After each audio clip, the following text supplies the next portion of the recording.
नृत्य होने लगे, एक दूसरे के ऊपर दूध दही छिड़कने लगे। ये क्या हो रहा है महाराज? आज नंदोत्सव में दूध दही का कीच मच गया है। मालूम पड़ रहा है कि स्वयं क्षीरसाई नारायण नंद भवन में अर्थात क्षीर सागर में विहार कर रहा है महाराज। नंद बाबा ने क्या किया? तुरंत ब्राह्मणों को बुलवाया और ब्राह्मणों ने स्वस्ति वाचन किया। वाचित्वा स्वस्तेनम,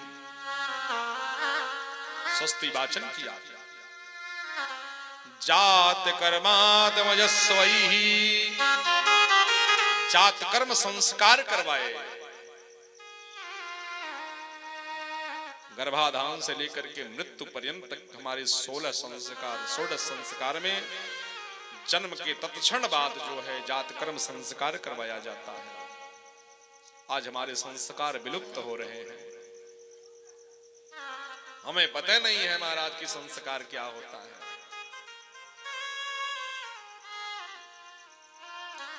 लेकिन संस्कार, संस्कारादिज उच्चते है, संस्कार से शुद्धि होती है। कोई भी संस्कार से हमारे नाम, गोत्र, शरीर, संस्कृति की शुद्धि होती है।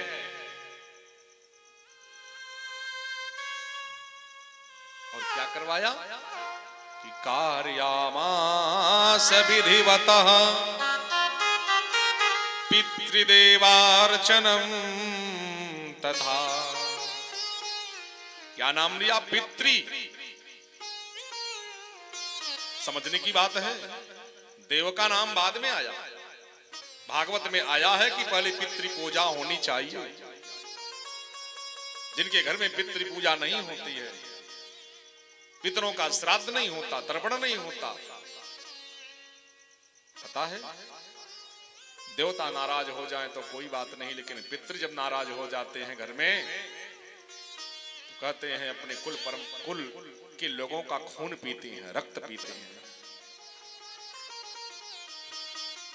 इसलिए पितृ प्रसन्नता बहुत ही आवश्यक है।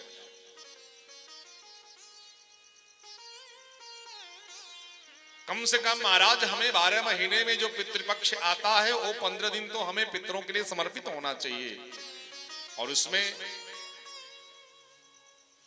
हमें पितरों का श्राद्ध, तर्पण, ब्राह्मण भोजन, गौ सेवा आदि पितरों के प्रति हमें